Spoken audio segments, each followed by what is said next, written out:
আল্লাহই আমাদের জন্য যথেষ্ট এবং তিনি সর্বশ্রেষ্ঠ কর্মবিধায়ক। না খেলে ট্রফি আর্জেন্টিনাকে দিয়ে দিলেই ভালো হয়। ম্যাচ শেষে আর্জেন্টিনাকে ফিফার টিম উল্লেখ করে একই বলল মিশরের মোস্তফা জিকভ। প্রিয় দর্শক, বিশ্বকাপের কোয়ার্টার ফাইনালে ওঠার লড়াইয়ে আর্জেন্টিনার বিপক্ষে খেলতে নেমেছিল মিশর। আর এই ম্যাচে টান টান উত্তেজনার হাড্ডাহাড্ডির রুদ্ধশ্বাস, যেখানে আর্জেন্টিনাকে 2 গোলের ব্যবধানে পিছিয়ে দিয়ে উল্লাসে মেতেছিল মিশর। তবে রেফারিদের চালাকিতে আর্জেন্টিনা ঘুরে দাঁড়িয়েছে।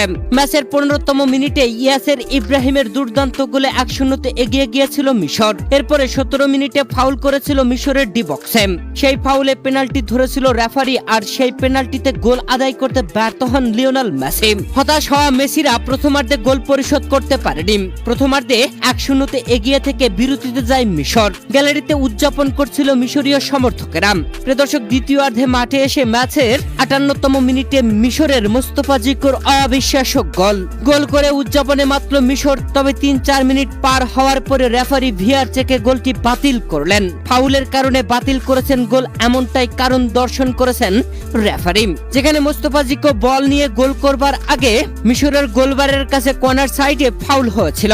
ভিআর চেকে গোল বাতিলের পর হতাশ হয় মিশর। তবে ম্যাচের 67তম মিনিটে সেই হতাশা কাটিয়ে আবারও গোল। আর্জেন্টিনাকে 2-0 গোলের ব্যবধানে পিছিয়ে দেয় মিশর। যেখানে ম্যাচের 58তম মিনিটে গোল করা মোস্তফা জিকভর গোলটি বাতিল করলেও 67 মিনিটে আবারও গোল করেন মোস্তফা জিকভ। এ যেন জয়ের উল্লাসেই উল্লসিত ছিল মিশর। তবে মিশরকে মুহূর্তের মধ্যেই কাঁদিয়ে বিদায় করে দিল আর্জেন্টিনা। ম্যাচের 79তম মিনিটে দুর্দান্তভাবে গোল করালেন লিওনেল মেসি। ক্রিস্টিয়ানো রোমেরোকে দিয়ে দারুণভাবে গোল করিয়ে আর্জেন্টিনার প্রথম গোল আদায় করে নিলেন লিওনেল মেসি।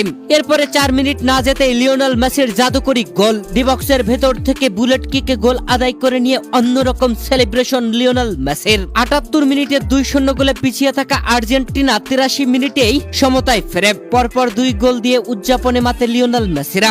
এরপরে 90 মিনিট শেষে অতিরিক্ত যোগ করা হয় 7 মিনিট। আর সেই 7 মিনিটের মধ্যে 3 মিনিটেই লিওনেল মেসিরা আরো একটি গোল করে 3-2 গোলের ব্যবধানে এগিয়ে যায়। শেষ পর্যন্ত মিশর আর গোল পরিশোধ করতে পারেনি। 3-2 গোলের ব্যবধানে এগিয়ে থেকে আর্জেন্টিনা বিশ্বকাপে কোয়ালিফাই করে নিল, কোয়ার্টার ফাইনালে জায়গা করে নিল। আর কোয়ার্টার ফাইনালে জায়গা করে নিয়ে মাঠে কাঁদলেন লিওনেল মেসি। তবে ম্যাচ শেষে আর্জেন্টাইন সমর্থকদের সাথে উল্লাসে মাতল লিওনেল মেসিরা। এ সময় মাঠে লিওনেল মেসিকে আকাশে ভাসিয়ে দিলেন আর্জেন্টাইন ফুটবলাররা। মেসিকে কাঁধে তুলে উল্লাসে মাতলেন তারা।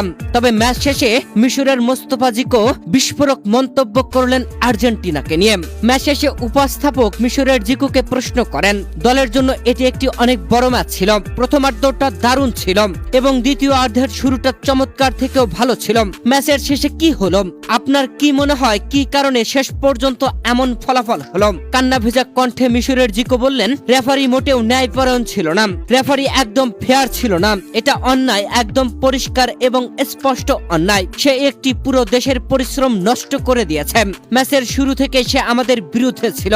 আমাদের এভাবে বাদ পড়া উচিত হয়নি। আমরা আর্জেন্টিনার বিরুদ্ধে 2-0 জিতেছিলাম। এই টুর্নামেন্টটাই পূর্ব নির্ধারিত।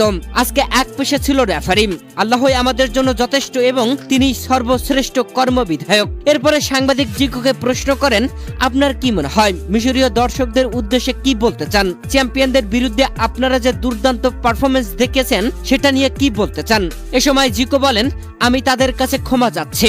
আজ আমরা তাদের মুখে হাসি ফোটাতে চেয়েছিলাম, কিন্তু আমরা তা করতে পারিনি। তবে খোদার কসম, এটা আমাদের হাতে ছিল না, এটা রেফারির হাতে ছিল। এই টুর্নামেন্টটা যে পূর্ব নির্ধারিত তা একদম পরিষ্কার। এরপরে সাংবাদিক জিকোকে প্রশ্ন করেন, মিশরীয় দর্শকরা ইতিমধ্যে আপনাদের নিয়ে অনেক আনন্দিত এবং গর্বিত।